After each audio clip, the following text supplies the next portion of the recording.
impact. I think oftentimes it can be confused as some big flashy thing, like AI is happening now, so we're all going to innovate with AI. And what that really means is we're going to experiment 1,000 different ways with this new technology. And we may come to a conclusion that it's a good thing for us to do, or it's a thing for a specific group of us to do, or it's something we shouldn't touch right now. And we should be thoughtful about how we approach and implement those things that come with new technologies. So that's really that was the crux. Have you ever wondered how successful architecture, engineering, and construction companies scale their business? Or have you ever wanted guidance on how to get more growth, wealth, and freedom from your AEC company? Well, then you're in luck. Hi, I'm Will Forat. And I'm Justin Nagel, and we're your podcast hosts. We interview successful AEC business leaders to learn how they use people, process, and technology to scale their businesses. So sit back and get ready to learn from the industry's best. This is Building Scale. Hey listeners, it's Will here. Our mission is to help the AEC industry protect itself by making technology easy. If you've ever listened to our show, then you know that the 3 pillars of scaling a business are people, process, and technology. So if you suspect technology is your weak link, then book a call with us to see where we can help maximize your company's IT and cybersecurity strategy. Just go to buildingscale.net/help. Today's guest is Eric Whobrey from ARCO Construction. He has a degree from Northwestern University, 10 years of experience in marketing and advertising technology, managed software, data, sales, marketing, and strategy teams, so kind of everything across the board, and established the Innovation and Venture Capital Group for ARCO, which is a big reason why we're here, because ARCO is a $6 billion with a B dollar company, and he's a big piece of that puzzle, which is amazing. ARCO was founded in 1992 in St. Louis, Missouri, grew from a single office to an industry leader with 43 offices and over 1,000 associates across the U.S. They've completed over 4,000 projects across the U.S. and Canada, construction projects at more than 100 sites nationwide each year, and 75% of those customers are repeat clients, which generally means you do an okay job, is what we find to be true. So 32 years of refining design build methodology is a part of the special sauce there at ARCO. And when you find Eric here not at the office, he's generally spending time with his wife. He's a cat guy, so he likes cats, and golf course. He kind of just walks around a golf course, probably randomly, not necessarily golfing, is what the feedback gave to me. No, I'm sure you're a golfer guy, which maybe you can teach me how to golf when you come out to Arizona. Yeah, me and Will are super excited for Eric on the show today. The innovation and the capital group side, we're super stoked to hear about, and as well as his insights on technology and how it affects the construction space in generality. So with all that said, Eric, welcome to the show. Thank you, Justin. I'll clarify on the golf. It may appear as though I'm wandering lost on a golf course, but I am in fact trying really hard to golf well. So that's the I love that. Clarification. Anytime I've ever been near a golf course, it's simply because they said there were going to be beer and cigars, and I was like, well, that sounds like a great time. The whole golf thing, I'm still trying to figure out, but that's maybe my goal. Maybe my 10-year target as an EOS individual should be a golfer that golfs, I don't know, sub 100. That's like the thing. Like if you can get sub 100, sure. you're at least okay. Yeah. Anything under that, you start becoming like, oh, nobody wants to play with you anymore until you get to the pros, because you're just better than all your friends, and that sucks. But nonetheless, enough about golf. Let's hear about you. Let's tell your story. How did you get to ARCO, and tell us why ARCO is so great? Sure. Thanks for the intro. I think you covered a lot, actually. So I did kind of cut my teeth in the industry of advertising and marketing technology. I found ARCO. It's kind of a long story, but it was really through a haircut and a breakfast. So a friend of mine was getting married, and I met his brothers through that process. And one of his brothers works at ARCO, and we got our haircut together as part of the wedding festivities. It was just kind of how things shaked out. And then we just kept getting our haircut together. So we got to know each other pretty well. And at some point, he said they were trying to hire people in the ARCO organization, at which point he introduced me to Joe Pomeranke, who is one of the partners of ARCO and, in my opinion, a real visionary in the industry, which was evidenced by the one breakfast that I had with him in April of 2018, where I then called my wife and said, I think I found my dream job. It's at a construction company, which was very confusing to hear that. But here we are 6 years later. We have grown the innovation group, and that kind of touches all parts of the enterprise that is ARCO Construction. And our venture capital firm is on its second fund. We've invested in about a dozen companies over the last 6 years, and we're really trying to continue to kind of grow and thrive, both on the innovation side and the operational side of the things that make ARCO great. Just for clarity, you're the one that's essentially was hire number one for the innovation group, correct? Correct. Yes. So when I started, I made up the job. Really, you innovated it. Sure. Yeah. We weren't quite sure what the kind of shape and size of it should be. So instead of losing sleep over that, we just kind of gave it some loose structure and said, we're going to try to make technology and change less scary. That was really the mandate at the beginning in 2018.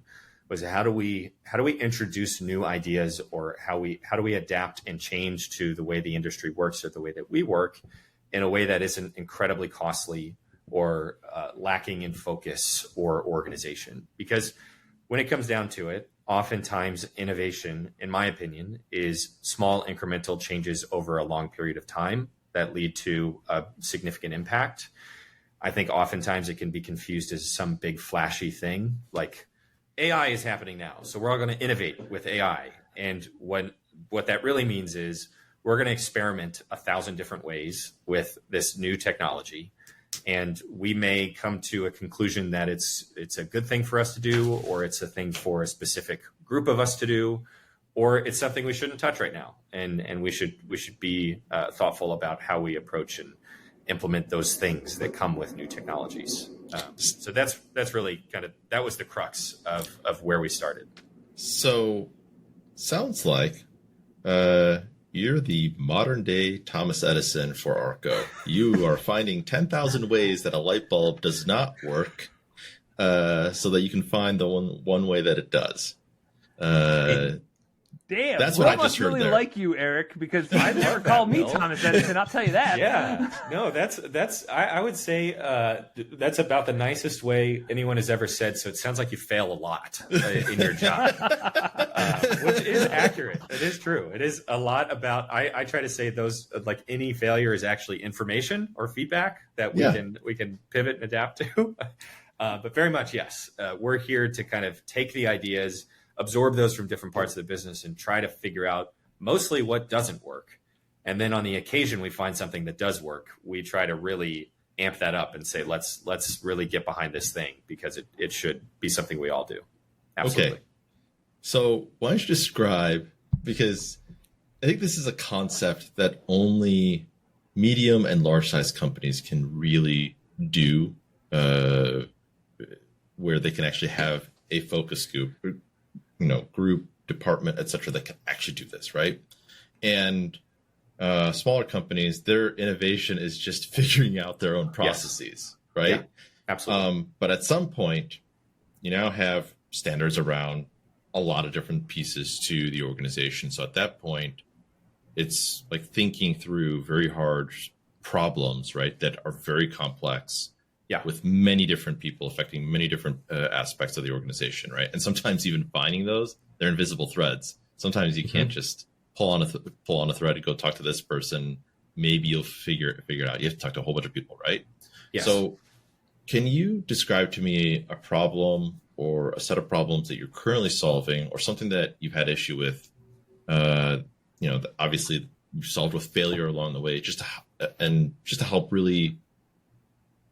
the listeners understand what you're solving, right?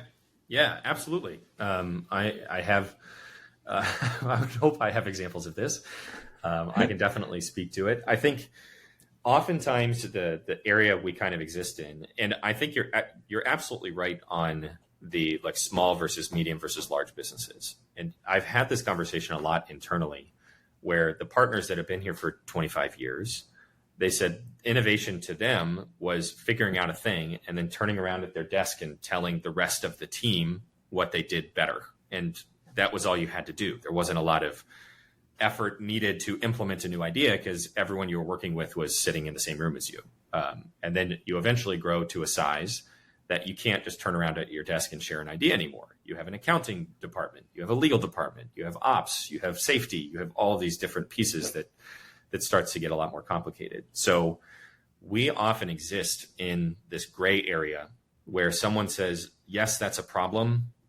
Someone should really do something about it, but it isn't any one group's responsibility. So no one raises their hand to say, I'll solve that. One very simple example of this is tracking our like company and division entities. And this is a fairly benign, boring example, but I think it illustrates how we operate as an innovation group. We found that the company and division naming conventions that were used across our organization were varying pretty wildly. And that is literally like the ARCO office in Chicago being called ARCO Chicago, the Atlanta office being called ARCO Atlanta, and so on and so forth. A lot of what we discovered was every department had someone with a spreadsheet that defined it differently. And it was making it difficult to understand who was doing what across the enterprise and really who to engage with and how those businesses were organized and what the reporting structure was kind of rolling up to the different divisions and hierarchical levels of our organization. So no one really understood this was a pain or a problem until the innovation group had conversations with the ops department and the legal department and the accounting department and HR. And they all started talking about this thing that they're like, this is kind of annoying and I'm not really sure what to do about it, but I don't know the right acronym to use for the Chicago office. And I feel like I screw up things on onboarding or when I'm trying to like allocate costs to a certain part of the organization because I don't have the right name for it. And so over several of these meetings, we as the innovation group kind of put that on our list as like naming conventions. Should we do something? And at some point, after enough of these conversations, we presented it as a project. We just said, we feel we should centralize where company names and acronyms and company numbers and who are the leaders of those offices and all of that. We think we should centralize where that is stored. And then the legal team and the accounting team and the HR team don't necessarily have to think about what is this thing called. And we can also connect it to all the systems that they're using and kind of spread that across the entire enterprise. So everyone is using the same naming convention. And that is something that we did this year. That was an effort that we took on. It sounds very simple, but it was a significant effort because it took a lot of training and retraining of people that were doing it on their spreadsheet on their desktop. And they felt like that was sufficient. So it not only had to be some change management, but it also had to be education on why it was important, which are, I think, the two main things for the innovation group. It's education and communication on why things are important and how they impact more than just a specialized individual group, and then managing the change effectively so that people feel heard and comfortable and understood in how that change is both impacting them and how they can get on board with it so that it works for them in the long run. I think on the top level, you say, oh, we're just changing how things are named, right? That sounds simple, but like think about, like for a listener, like think about if all your friends decided to go by different names. Like that would be not easy. Like it's that confusing. Would be very confusing. Even if it's going from Will to William, right? Or, sure. There's not a longer version of Justin or Eric that I understand, but even that becomes like, oh yeah, that's not the right name. Like that's a hard thing to reset, to get that change management to seep in, not to just the small grouping, but the entire enterprise. Is a lot. And then why it's important. We think when we talk about naming conventions with files, right? Like, oh, hey, we got to name our files the same way. Otherwise, we're not going to know where anything is ever. Like, even if they're in places that make sense, right? Same concept to that, but now, for coding in different things. That's, again, it sounds easy, but then when you start to really think about it, it's like, oh, that's super complex, hard change management, like lots of those aspects that become a lot more, it's a big struggle. Like, I can totally see. Yeah, and this scale can really vary wildly. Like, our first initiative was a project management platform. Like, how do we get everyone on the same project management platform for our construction project management? And that is the core of our business, right? Managing construction projects. So we had to go through a few different versions and really spend probably 8 to 9 months piloting the one we chose and really getting into the weeds on it and understanding how it works, how it doesn't work, how people are going to use it, how they're not going to use it, what features are we really going to lean into and document and get behind, and how do we really build the playbook that we can then hand to the larger parts of the organization that are stable and are managing security and infrastructure, whether it's IT and technology or legal operations or whatever it may be. We need to have those really firm handshakes so that it isn't just something that, like, our team is small and it will always be small. And our purpose is not to support large initiatives. It's to build the playbook so that we can roll out large initiatives that can be supported by the right part of the business. So, you started this as one-man department. When I think about hiring, it's usually to delegate something or to, or there's not enough people, or add on to the same. Yes. Yeah. What was your first hire? My first hire was, for lack of a better term, a project manager. And she was already doing a different job in the business, but clearly had a kind of an inclination toward, I would say, data and technology in a way that was really interesting to me and the innovation group. And she's an incredibly analytical and detail-oriented thinker, which is not necessarily my strength. So it felt like a really nice compliment early on. This is the first year that we had this innovation group. I transitioned her from the project team or project group that she was working in to focus on innovation efforts. And that was, the early ongoing of that was delegating project responsibilities that was just over capacity for me at the beginning, where we're trying to do all of these different things. And she could help to define some of the requirements and keep me honest on some of the details that were, what are the things we're actually going to do and why are they important and how can we get them to the right people? And she had this deep ingrained understanding of how ARCO works that was so valuable to me in the early stages, where she was able to educate me in a way that accelerated how I was able to contribute and kind of work with the business with that deep understanding of all the workflows and processes and how they work and why they work that way. So that is what it sounds like, is you're the visionary and you've picked up your first integrator or operations person within the innovation group so that you could actually have successes. Yeah. And I think the seed of your question is, what does an innovation group look like, right? Like, what do you hire for when you're thinking about innovation? And I don't think there is a formula that resembles a construction project management team where you need a superintendent and a project manager and a project coordinator, and that's your core team.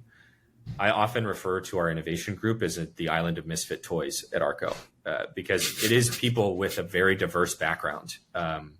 We have Darshit on the team, who has a master's in civil engineering and has been building technology for a lot of his professional career on top of his construction project management experience. We have another person that came from the insurance industry and worked with an actuarial department and is really incredible with Excel and into all of the ways that we use Excel, and can help us to standardize and understand that and upskill people on how they're using Excel in our business. And then we have an entire virtual design and construction program now, where those people have experience in BIM and VDC, and they are working to upskill our organization in those areas. So that shape and size for ARCO probably looks wildly different from Turner Construction and McCarthy and Clark and all of these other construction businesses, because the needs for that type of strategy and operational contribution are pretty wildly different. And I think it's an important thing to kind of explore that with your organization and not just try a one size fits all and say, just hire an innovation team and here's what that looks like and here's how it's defined, and go find those people. Yeah, you just let them do whatever they want. You just hire them and then you see what happens. It's like rolling the dice, essentially, a little bit. No, I'm joking. ARCO is very unique in lots of different ways. We've been talking about an enterprise level, but explain the breakdown of like how the business is broken out. Sure. Obviously, you also mentioned investing in companies as well. So like that piece of it as well. So ARCO is a design build construction firm. When we say design build, we mean we are involved in everything from the early onset site planning and due diligence in selecting a parcel of land to build on with our clients, through the design and engineering of that project, all the way to construction management and then handoff. We don't operate buildings. That's the only area that we're really not ingrained into in the construction design and build process. We have a lot of design and engineering resources. We also partner with our clients, architects and engineers, or preferred vendors if we need to, depending on the project and how they want to engage with us. We have a lot of construction PMs, and we also have some self-perform parts of the business where it makes sense for us. Concrete is a big division for us, where we're self-performing that. And the venture side is actually an interesting evolution. That's not on the balance sheet of the business. We don't invest ARCO money into startups. That is an individual entity that was established in partnership with ARCO, where individuals could opt in and they could contribute as an LP. And then we have our LP group that is largely or entirely ARCO individuals. But we did that in order to keep the venture side priorities separate from the operational side's priorities. Because what we didn't want to happen was for us to invest in something, take it to ARCO and say, you should use this and you have to use it because it's an ARCO investment. We wanted to give that space for them to say, this actually doesn't work for us and we don't want any part in it. And then that's the venture group's responsibility to say, totally understood. That feedback will give back to the startup, and we can focus elsewhere on how we help to contribute to their growth and their success. So the construction business looks a lot like other design build firms. I think the way we choose to operate is pretty unique in how we kind of incentivize and empower our associates to do their work. But it's a lot of project managers and superintendents and project coordinators and designers and engineers. Makes sense. So the beginnings and kind of the mentality, can you talk a little bit about the beginnings and the mentality and the spirit of ARCO and really the major sort of cities? Sure. And I think that kind of ties into what you're doing. I thought it was very interesting when you talked about it. Yeah. That's a great question. Thank you, Will. So ARCO started from a very entrepreneurial mindset. It was created by two individuals, Dick Arnoldy, and Arnoldy is the AR in ARCO, and Jeff Cook, and CO is the Cook is the CO in ARCO. So they really started the ARCO enterprise in St. Louis, and it started very small, as any business does. And as they grew and expanded, a lot of what ARCO has done historically to be successful is we have followed our clients where they want to build. So we don't necessarily, historically, we haven't gone and said, we're gonna go establish an office in Omaha and we're going to start mining for business there. Historically, what's happened is one of our customers has said, we want to go build a bunch in Omaha. And we say, great, we'll see you there. And then we go establish the office there and we start hiring people there and make sure that we have a presence with the local ecosystem that is the group of engineers and subcontractors and specialty contractors to ensure that we can execute that project in the best way possible. So that is one kind of strategy that I don't think is terribly unique. I think a lot of construction businesses kind of start and grow in that way. But what I think was unique from Dick and Jeff's perspective and the leaders that they brought in the early days was that entrepreneurial mindset was really driven through the strategy of how we expanded. And a lot of what happened was the leadership group would find someone that they thought was capable of establishing a new line of business with that customer moving to a new market. And they would say, you are going to own a piece of this business. And you can go to Dallas and you're going to have the support of the central organization that gives you all of the legal and accounting and finance stuff. But it's your responsibility to grow a book of business in that market. So you have a client already, like good for you. You're going to go build this first project or set of projects in this region. And if you grow that to be a massive part of the business, then you're going to benefit from that as the individual leader that's taking the risk of opening that new part of the business. And the kind of the ownership structure being what it is, it's created a lot of opportunities for like individual incentive based on merit. And that's one of our core values, is to like reward people, reward individuals based on merit, and finding those areas where if people deliver and they're executing great work, they should be rewarded appropriately for that. So that structure has allowed us to grow really, really organically. We've had almost no acquisitions from 0 to 43 offices. That's been almost entirely organic growth of ARCO associates going and opening new offices. And it's allowed us to be really nimble and agile in the way we execute regionally and locally, which I will say does not have only positive side effects. What we see now as a large organization is a lot of people doing things a lot of different ways. Which really, really is powerful at that local regional level.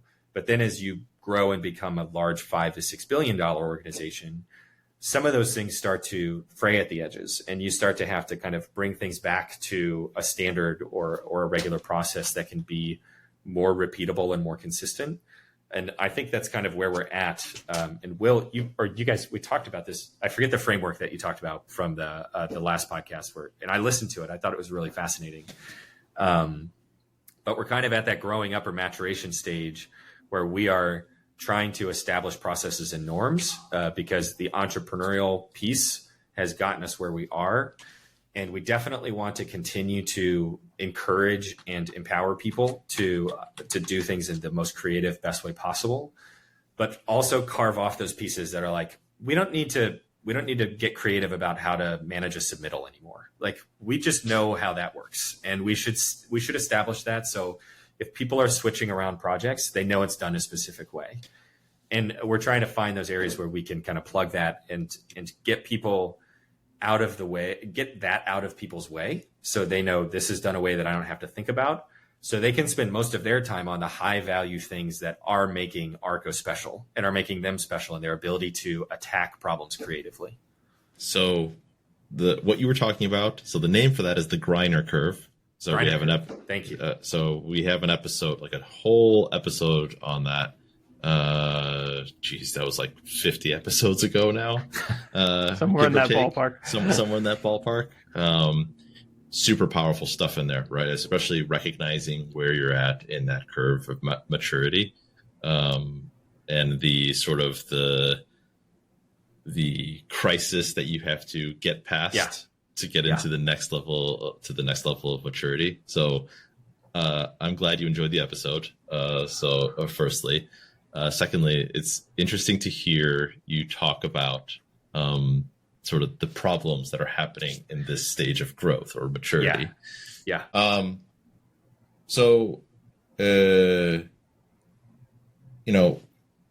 Obviously super entrepreneurial, and then trying to standardize, really, right? Because standardizing this becomes in EOS terms, it's FBA, follow by all.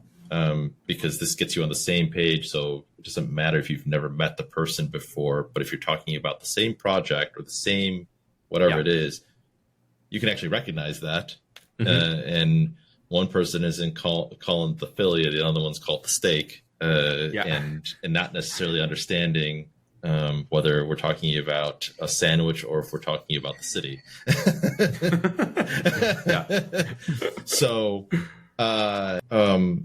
when we talk about, understanding innovation, the failure that comes along with it, do you have or have you figured out a process to sort of called the observer effect, in observing a problem and going, this is actually worth going after, versus, because there's businesses at the core, they need to have a return and profitability, otherwise they're charities, right? Yes. And so any man hours that are being put into it, or money that's being put in some effort, then has to have a return, or should have a return, right?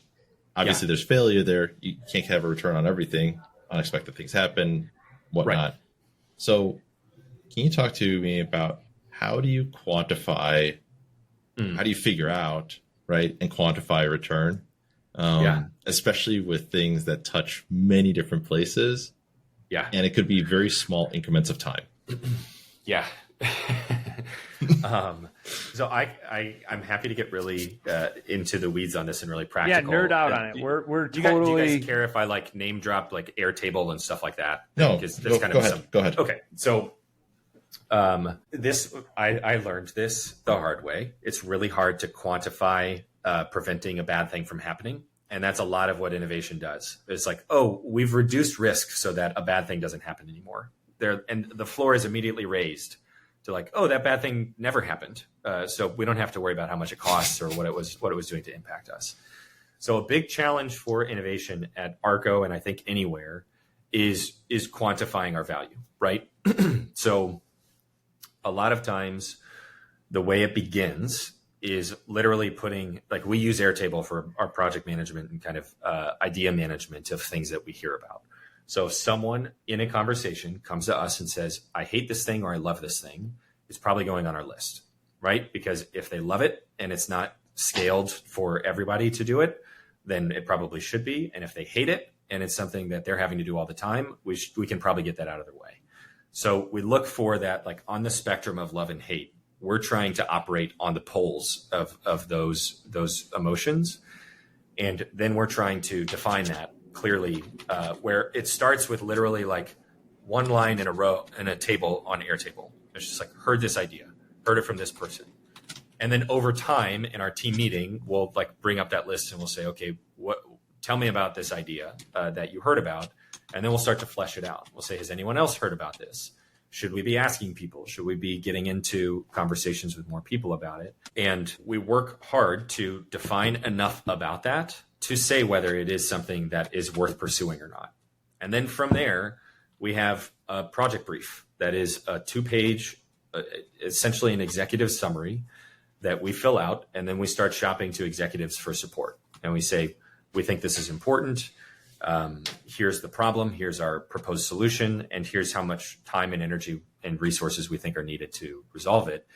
And a lot of times the problem is very difficult to define and quantify because it is something that is costing someone 7 seconds at a time, not $100,000 mistake that happens on a job once, right? So a lot of our work is, I think it's reductive to call it back of napkin math, but that's, for lack of a better term, we go through this process of talk with everyone involved and break it down to the kind of first principles unit economics of a process and how much it costs in the people and the time they're spending. So an example I can give is the way we rate our subcontractors on jobs. Historically, the way it had been done was at the end of a project, the project coordinator would spend a couple hours putting together a spreadsheet that was listing every subcontractor that was on that job. And then they would organize a meeting with the project manager, the accountant, the safety manager, and the superintendent. And they would spend 90 minutes going through this spreadsheet and doing a rating on each subcontractor from those individual perspectives. Then that spreadsheet would be put in the project folder and would almost never be seen again on every project. Like, it would just sit in that folder and no one would really know it was there. And it would be, in my opinion, really valuable information and data on how we're performing, but it's kind of buried. And it took a lot of time. It took several hours of multiple people's resource time to conduct that process. So when we defined that, we sat down with each of those individuals and asked them what it takes for them to rate a subcontractor. And we measured it from a superintendent, we measured it from a project manager, a project coordinator, and we said, coordinator spends 6 hours to organize and put this data together. The superintendent spends at least 90 minutes in this meeting, and probably more like 2 to 3 hours, PM, et cetera, et cetera. And we said, how much is the average cost of an hour of time for each of these resources in our business? Mm-hmm. And put that on a spreadsheet. And we said, here's what we think the standard process is. It's time consuming and expensive in just hours spent on it. And the actual outcome is not accessible to anyone. So we also quantified the process and the time it took to find ratings on subcontractors. And if it's sitting in spreadsheets in 15 different project folders, that is not a trivial amount of work to actually find and aggregate any information about how we like or don't like a subcontractor. So in the problem definition, we spent a lot of time with multiple teams and individuals asking them about this, putting it on a spreadsheet, and just putting like resource, cost, hours spent, and activity, and just do that in a spreadsheet and attach that to the project brief and said, here's our homework. If you, the executive sponsor that we think is going to get behind this and help to advocate for it, if you don't agree with this math, we don't mind. Like, there's no pride of authorship here. Help educate us on why it isn't this, or why it is and actually more.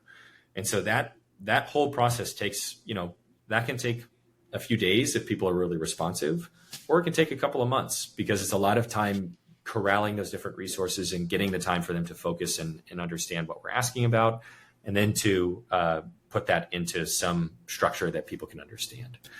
So it went from someone complained about not knowing our relationship with a sub, and then someone else complained about it, and then someone else complained about it. We put that in our project management tracker, whatever it is, Airtable, or insert PM software here, like Monday or Trello or any of these things. Put it on the list. Started to see a little bit of a groundswell of people talking about this. Pursued and did some business analysis and quantified the work, and then offered a solution to it and said, we have a system that's an internal system tracking projects and vendors and contracts against projects and vendors. Like, all the metadata is actually there. Let's just create an interface that for any vendor that has a contract on a project, it shows a list and gives you an opportunity to rate it, just 1 through 5, with a comment section if you want it. And it takes about 15 seconds for someone to do it. And they don't have to think about where to go. They get a URL to a project list of contractors with an opportunity to rate. So it takes each individual 15 seconds to rate. You can have everyone from every perspective of the project, which we also have metadata on them too. So when they're rating it, we know it's a superintendent. They don't have to tell us. We know it's on the legal team. They don't have to tell us. And then we can aggregate that automatically to the vendor record, so that anytime someone looks at that vendor record, they see an average rating, and they can see all the people that have rated it, and they can see the comments, and they can see the project types that those subcontractors have worked on. And all of that's kind of baked into that. And so we said, this will probably take us, 6 to 10 weeks to build the interface for this, and another month to test it with people. And then we'll roll it out. And by the way, the value can be quantified in each rating submitted, because we just rolled up all of the work done on ratings, on an individual rating. And we said it probably costs us about $70 per rating in the old way. And in the new way, it costs about $5 of time spent in all of that, right? So as we do more ratings, you will see the value of that rating over a long period of time that will get very quickly into 5 figures and 6 figures and 7 figures in perpetuity. because it's a new, better way of doing this, that we don't have to do it the old, expensive way anymore. That is huge scale right there. That is amazing scale on that. Like, you're getting if I'm doing my math right here, you're getting like a 15x on your essentially return. And so as long as and obviously there's a lot of soups, PMs, et cetera, in the organization. So the cost for building this thing, I'm sure you recouped it in less than a year, if not a few months after it started being used. That's right. And the challenge then is everyone agreeing on the $70 cost and the $5 cost. Like, that is the thing that people like to fudge with that. Be like, oh, it doesn't cost $70. I'm like, whatever. Does it cost 50? Like, I don't care. It's an order of magnitude, right? Like, it's expensive for us. And we did the homework to come up with a number that we believe is pretty accurate. And the other way is not as expensive as that. So, like, don't argue with me about whether it's $70 or $65. Argue with me if it's valuable. And then we can choose to quantify it and, like, mess with the order, with the number all you want. The value is still there. Because it's an order of magnitude. Four huge things that I got. One, we're super similar. IT and cyber, innovation, obviously there's an inherent, but like what you were talking about is things that we have talked about, so much so that the second thing, when you mentioned back of napkin math, there is a video on the internet of me doing bar napkin math, is what I called it, about soft cost loss. And like, this is what happens when you just, chalk things up to hard costs and don't think about people's time and like how long does it take something to load and like all these different things, which then led me to the third point that I thought, which I added to our issues list for our leadership team, that says, hey, we should have a place where we're taking issues or ideas of client experience and throwing them into a place that we can do effectively what you just did, which was amazing. And then shout out to you for identifying and then knocking it out of the park. I mean, like, holy shit. That's it. For me, it's unbelievably impressive. I see it. Will sees it. Thank you. I hope our listeners hear it. This is, that's insane. Yeah, thanks. I think a lot of innovation work is fairly thankless, because it is, frankly, like, that is one example. I have 10 others of things that didn't work, right? That were failed experiments. And it should be built into the cost of innovation. Innovation shouldn't be expected to be hitting a home run every time. It's hitting a lot of singles and doubles and striking out a lot and then hitting a home run. And all of that is part of innovation. You don't get one without the other. How do you know when to hold them and when to fold them? Like, how do you know when it's like, this thing is just not worth continuing on the process?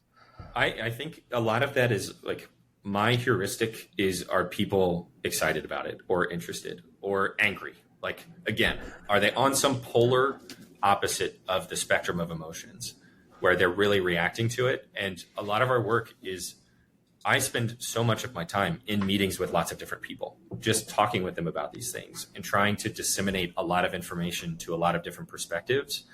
And it's our responsibility on the innovation side to distill that down into something actionable. So if people are lukewarm about something, that's usually a pretty good indicator that we shouldn't be spending time on it.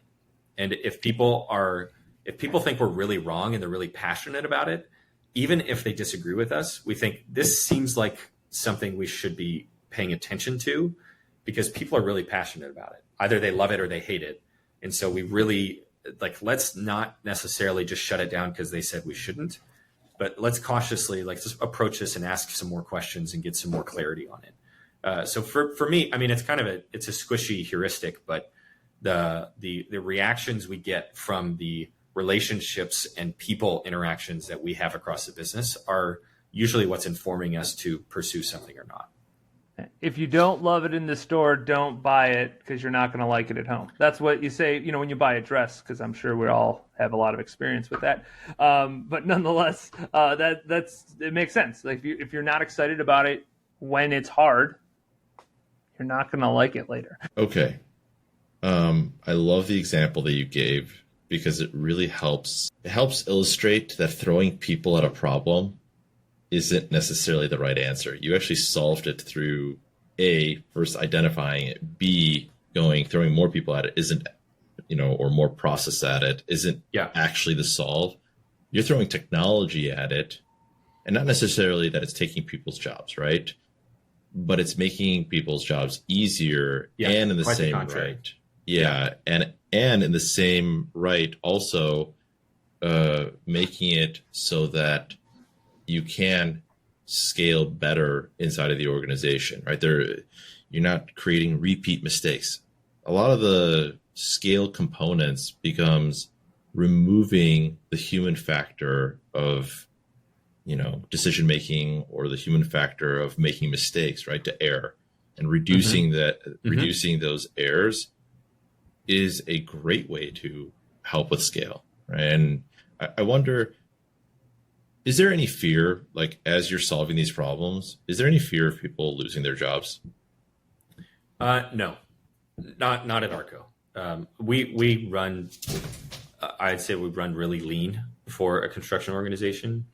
And there's not a lot happening that we are, if someone is handed a process that makes them more efficient and then they have a few hours freed up, no one is asking, oh my goodness, what are they going to do with that free time? They're like, thank God, here are the other 5 things that we can have you do.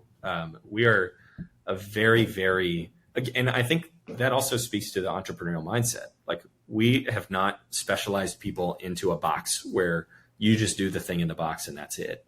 At ARCO, there is no box, right? Like, if you are interested in pursuing a way to make this business run better or show your value, then please pursue it. And that's something that enables us to pursue innovation in, I think, a novel way, where there's very little resistance on the side of, like, I'm trying to protect my job, because no one is afraid that if they stop doing a part of their job because it's automated, they're not going to have anything else to do. Where's the most that you've gained in terms of scale because of the innovation? You started, I think, in 2008. Yeah. 2018. 2018. Yeah. And I think, but in 2008, it was $1 billion company, right? Somewhere around thereabouts. 2018, it was about $1 billion. Yeah. Oh, 2018. Okay. Sorry. Yeah. So 2018 is about $1 billion, and now we're at $6 billion. Okay. So 6x in 6 years. Yeah. Just, that is ridiculous scale. Yeah. It's a little stressful. It's very exciting, but it's also, there's a lot. When you say it that way, Will, it's man. Yes, we have grown significantly. And I think, to answer your question simply, the biggest gains that the innovation group has provided is finding information in the right place at the right time more often and with less effort. So again, like, rate a subcontractor, just go to the place and do the thing. Don't think about where the spreadsheet is or who owns it or what folder it's in. Just go to the place that's consistent and do the thing. If you're trying to manage your construction project, a lot of our early days was implementing Procore and understanding how to use that as a project manager or a superintendent or project coordinator. And so there are a lot of, I think our gains are in, again, those like small incremental improvements that have led to, hours and hours of time saved over a couple thousand people across a few $1 billion of work, right? Like, those things that save you a couple minutes here and there are where we're having the greatest impact. I think there are also, like, we have some big areas of impact on the virtual design and construction side. The more we educate and empower people to manage a productive clash detection and model coordination process, those are humongous savings on jobs. If you can prevent someone from installing pipe and conduit at the same elevation for underground work before they start digging and laying pipe, that's massive, massive savings. So there's a lot there that we've been able to kind of educate and upskill people over the years, where, again, it's hard to quantify, because if you prevent a thing from happening, how do you approximate the value of that? But we can see those bad things have happened before, and they've been very expensive and very time consuming. So when we see those kinds of impacts, we try to celebrate those in ways that that people can really understand and at least feel the impact and value. So right now, the easiest way to show value is mistakes that have been made before, is stopping those mistakes from happening in the future. Because then you have historical values, whether it's hard concrete or a little bit less concrete, but at least you have history. The purpose of subcontractor rating is not to find the best subcontractors. It's to find the worst ones and never work with them again, or approach them much more carefully, right? If there's a 1-star rating on a sub and you're thinking about hiring that sub, seeing that 1 star is going to lead to you asking more questions and approaching that with more caution. So it's really like our work is in preventing the bad things from happening as much as anything else.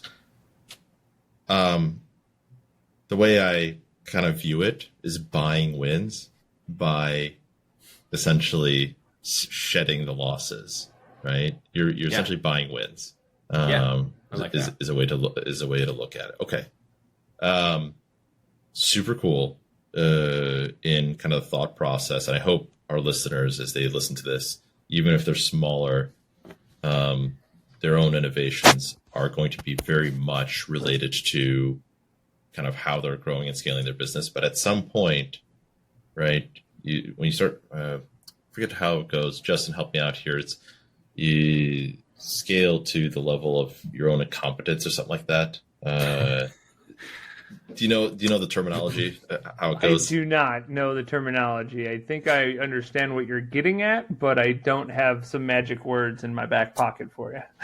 So the idea is you get to the Griner curve explains it pretty well, but essentially you scale to the level your highest level of scale at the time is to your highest level of incompetence. You can't get past that until you've fixed that problem. Right. Yeah, or you hit a ceiling. Set of problems. You hit a ceiling. Mm-hmm. And what you're doing is you are extending that ceiling and reducing the death by 1,000 paper cuts. Because you have, especially when you have, for example, a whole bunch of soups and PMs, right? Solving this problem that you have around rating the subs, trade partners, etc., probably less of an issue when you're a $10 million or even a $50 million. Yeah, because you're probably working with the same trade partners all the time. Yeah. Mm-hmm. But as soon as you get to, 20, 40, 3 offices, it's probably a larger problem because you're probably not working with the same trade partners every single time. So interesting that, the problems still exist. They've just changed in how you're solving them. And they definitely require a lot more thinking and understanding your own processes or lack of processes. The beauty of standards and process, when you look at this enterprise level, right? Like naming convention or how we grade, trade partners, things like that allows for people to move around as well, right? So it's like, if I'm in Atlanta and DC does the same thing the same way, it's an easier transition there, as well as like if I have to just, plug in somewhere for a little bit, it's a lot easier to do that. Or if I go to a new area, I don't know any of those trade partners. So inherently, like I'm at a disadvantage if I'm trying to look through, 80 different random spreadsheets in different places, like in comparison. So, that's when people think of SOPs and they think like, and it's like, no, that's how you scale and that's how you can make efficiencies across the board, which is certainly what it's showcased. It's providing context in the right place at the right time. Mm-hmm. And I think, I'm thinking about how to explain this and I'm panicking a little if our trade partners listen. It's not always the trade partner did a bad job, right? Like a low rating doesn't necessarily mean they're bad. It's giving that context of like, okay, something went wrong here. I see all of the metadata around it to understand the relationships that led to this bad outcome, and I'm going to dig in more. Like it doesn't solve the human aspect of it. It just gets you to the context in the right shape and form so that you can make smarter decisions as an individual or as a team. Yeah. No, that makes tons of sense. Justin, I think it's time for our last question. You want to hit it off? Absolutely. And since Eric's an avid listener, he should know what's coming. Eric, if you could go back 20 years, that's 2004, what advice would you give yourself? The advice I'd give myself is get into construction because it's a great industry.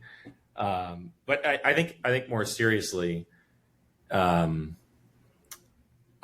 would encourage myself to continue to be curious and ask a lot of questions and not operate with a fear of failure as a driving influence to one's career or professional choices or personal choices, to be quite honest. I think there's a natural resistance to failing. It doesn't feel good to fail, but the perspective on that can really put you in a position to learn from that and adapt and improve in a way that I think I've learned in my years of wisdom at where I'm at now, that I would have loved to hear that as a kid getting into new ideas and new things and going to college and trying to find a job, that it's not all about succeeding and winning all the time. In fact, it's often more so adapting to failure and being resilient and responding positively to adversity. So that's probably what I would try to hammer home to young Eric. That is literally this week. Last week we had our leadership planning session, and this week on Monday we had our level 10. Kasha had put in, we're going to fail, and then we're going to win. Keep pushing through things that suck, Jocko. So that felt very fitting for the week. That's how I started the week on Monday. We're talking a lot about innovation, which is a lot of failing today, but failing upward. Also, I think it's Nelson Mandela, you never lose, you either win or learn, and that's having that mindset, because mindset matters. That's the truth of innovation, right? So awesome. This has been a blast. We've had a great time. This is very, very, I don't know. It's a lot of energy, a lot of good vibes here, Eric. I don't know what it is. Yeah, it's all around. I'm feeling it too. Good. I'm glad that it's not just me. We're gonna say goodbye, but before we do, if somebody wanted to get a hold of you, what's the best way for them to do that? The best way is probably LinkedIn. I'm easy to find there. I'm pretty sure I'm the only Eric Whobrey in the world. It's a weird last name, so you can find me there. You can find ARCO a lot of different ways. We have a lot of different. Our branding is a little sporadic given our spread across the country. So if you're looking for ARCO, you can start with thearcoway.com, and then I'll kind of give you the pathway to all the different parts of the business. And then, I would say look me up on LinkedIn, and happy to connect there and collaborate in ways that make sense. Yeah. Awesome. Very cool. This has been a blast, listeners. I hope you had as good of a time as we did. Until next time, adios. Thanks for listening to Building Scale. To help us reach even more people, please share this episode with a friend, a colleague, or on social media. Remember, the 3 pillars of scaling a business are people, process, and technology. And our mission is to help the AEC industry protect itself by making technology easy. So if you think your company's technology pillar could use some improvement, book a call with us to see how we can help maximize your IT and cybersecurity strategy. Just go to buildingscale.net/help. And until next time, keep building scale. Scale.